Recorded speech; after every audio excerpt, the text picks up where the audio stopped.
The Mike Vrabel era is off to a rough start in Tennessee. Photo by Eric Saucedo. So the Texans are one of 15 teams sitting at 0-1 right now, which means two things. We've heard Bill O'Brien's response to a Week 1 loss for the third time in his tenure as Texans head coach. Hey, there are 15 other head coaches who are mad about being 0-1, or something like that. And second, there was a tie in Week 1, so there are only 14 other head coaches who are mad about being 0-1, although my guess is Mike Tomlin is none too happy with a 21-21 standoff against Hugh Jackson. Just guessing there. So onward to Week 2 and to the remaining 15 games of the 2018 season. As bad as things felt on Sunday, there are a few reasons to still be very optimistic about the campaign. For one, the Texans gave themselves a chance in that game despite only getting above expectations performances from the running game, special teams, and J.J. Watt in the first half. Kareem Jackson was also pretty good. Other than that, there is a lot of reasonable improvement to expect. Secondly, their hardest game is out of the way. Yeah, I know they play the Eagles in December, but New England is the real house of horrors for Bill O'Brien. The Texans should be favored in their next 5 games, at 10, versus NYG, at 9 versus Dal, versus BUF. Also, in ESPN's Power Rankings this week, the Texans are ranked 15th.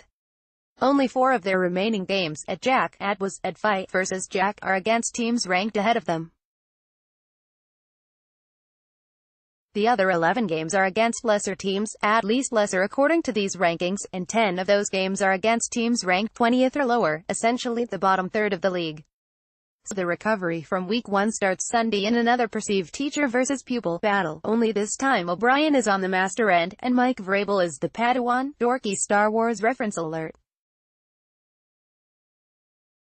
Here are the things I'll be watching on Sunday at noon, a game you can hear on Sports Radio 610, and hear me on the pre-game and post-game shows with Mike Meltzer and Paul Gallant, respectively. 4. Clowney, merciless off the milk carton, please. We've been waiting for what feels like a decade for the three-headed monster of J.J. Watt, Whitney Merciless, and Jadeveon Clowney to be unleashed and rookshop on a consistent basis. Injuries, for the most part, and a weird anti-synergy in the few games they've been out there together have prevented that. In Week 1, Watt finally looked like Watt in the second half, but Merciless and Clowney accounted for just 5 tackles and 0 QB hits in the loss to New England. That must change this weekend against a wounded Marcus Mariota at quarterback, and a team that should be missing both of its tackles. It's on the players themselves mostly, but Romeo Crennel needs to figure some things out too, on how exactly to deploy these 3 at the same time. 3. Return of Will Fuller. In his press conference Wednesday, J.J. Watt said, death, taxes, and holding not getting called. Well, with all due respect, J.J., I beg to differ. It's more like death, taxes, and Will Fuller dealing with some sort of injury. That's what it feels like. The offense had issues everywhere on Sunday, and most of them should be cured with Deshaun Watson just settling down and getting rid of the football. However, it should be easier for guys to get open with the expected return of Fuller and his downfield speed. Last season, Fuller had 7 touchdowns in 4 games with Watson as his QB, and the 57-14 win over the Titans was the first glimpse of the combo.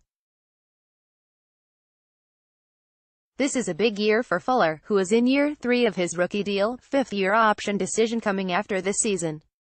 2. Dion Lewis. There is no doubt that, based purely on the individual talent of each component, this is the most talented defense of the Bill O'Brien era, when fully healthy. However, smart teams can still find a couple kill spots. We saw last week that Bill Belichick essentially had a mandate for Tom Brady to find whomever Kevin Johnson was covering or whomever Zach Cunningham or Bernard Rick McKinney was covering. Lewis was a problem for the Texans when he was with the Pats, and the Titans are deploying him similarly. 110 total yards in Week 1. The Texans linebackers better be on their toes spying on Lewis out of the backfield. This could be a sneaky Dylan Cole game, where they make checking Lewis Cole's assignment. In the brief shots we've seen of Cole, he's been a playmaker in coverage, including a pick-six against the Titans last season to close out the win at NRG Stadium. 1. O'Brien vs. Vrabel. Leading up to the game against the Patriots, there was no scenario under which the Texans lost in which O'Brien wouldn't be the story. A blowout loss, and the coach would be summarily killed for a lack of preparation, and a close loss, O'Brien gets killed for in-game decisions. As it turned out, the way the loss played out, a 27-20 loss that wasn't really that close, O'Brien got killed on both fronts. It was a close loss that felt like a blowout. Incredible accomplishment. Now comes Mike Vrabel, perhaps the most overhyped first-year head coach in years, and his team is 0-1 and just as desperate as the Texans. With the Titans' upcoming schedule, they play at Jackson vs. 5 the next 2 weeks after Sunday. You could argue they should be the more desperate team.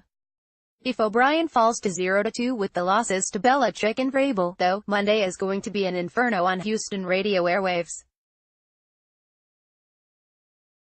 And God forbid Ryan Griffin questionably catches a ball down the seam in the last 2 minutes of the first half, for which Vrabel uses a timeout to allow the replay officials time to overturn it. That would be DEFCON 1 for O'Brien. Spread: Texans -1 prediction, Texans 24, Titans 17 record, 1-0 season, 1-0 Ats. Listen to Sean Pendergast on Sports Radio 610 from 2 to 6 p.m. weekdays. Also, follow him on Twitter at http://twitter.com/StPendergast and like him on Facebook at https://www.facebook.com/StPendergast.